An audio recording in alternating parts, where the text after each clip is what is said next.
much to learn about how to turn. Hebrews chapter 12.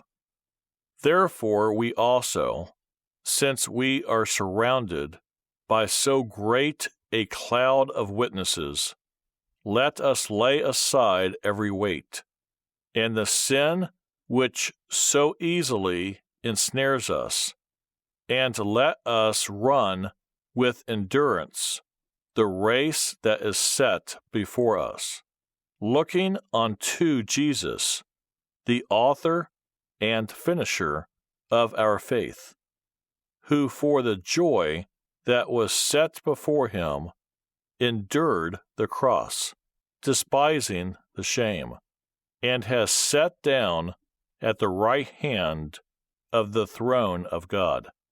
For consider him who endured such hostility from sinners against himself, lest you become weary and discouraged in your souls. You have not yet resisted to bloodshed, striving against sin, and you have forgotten the exhortation which speaks to you as to sons. My son, do not despise the chastening of the Lord, nor be discouraged when you are rebuked by him. For whom the Lord loves, he chastens, and scourges every son whom he receives. If you endure chastening, God deals with you as with sons.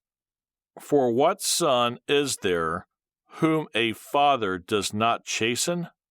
But if you are without chastening, of which all have become partakers, then you are illegitimate and not sons.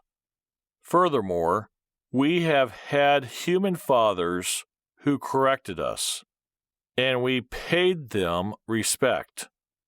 Shall we not much more readily be in subjection to the Father of spirits and live?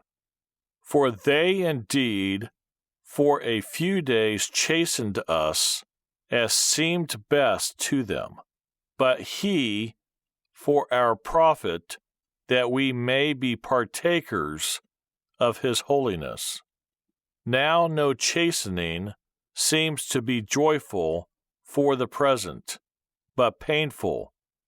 Nevertheless, afterward it yields the peaceable fruit of righteousness to those who have been trained by it.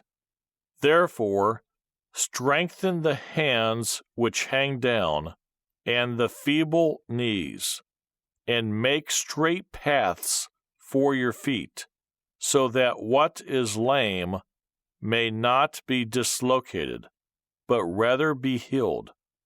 Pursue peace with all people, and holiness, without which no one will see the Lord, looking carefully lest anyone fall short of the grace of God, lest any root of bitterness springing up cause trouble, and by this many become defiled. Lest there be any fornicator or profane person like Esau, who for one morsel of food sold his birthright. For you know that afterward, when he wanted to inherit the blessing, he was rejected, for he found no place for repentance, though he sought it diligently with tears.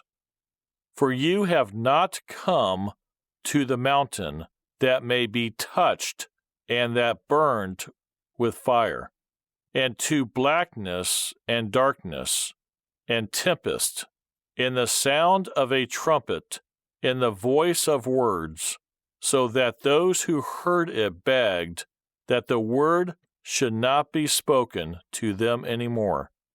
For they could not endure what was commanded, and if so much as a beast touches the mountain, it shall be stoned or shot with an arrow. And so terrifying was the sight that Moses said, I am exceedingly afraid and trembling. But you have come to Mount Zion and to the city of the living God, the heavenly Jerusalem, to an innumerable company of angels, to the general assembly and church of the firstborn who are registered in heaven, to God, the judge of all, to the spirits of just men made perfect, to Jesus, the mediator of the new covenant, and to the blood of sprinkling that speaks better things than that of Abel. See that you do not refuse him who speaks. For if they did not escape who refused him who spoke on earth, much more shall we not escape if we turn away from him who speaks from heaven, whose voice then shook the earth. But now he has promised, saying, Yet once more I shake not only the earth, but also heaven.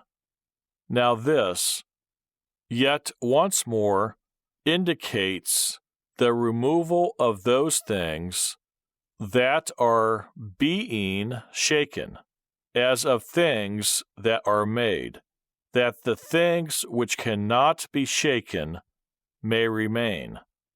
Therefore, since we are receiving a kingdom which cannot be shaken, let us have grace by which we may serve God acceptably with reverence and godly fear. For our God is a consuming fire. When I think about and remember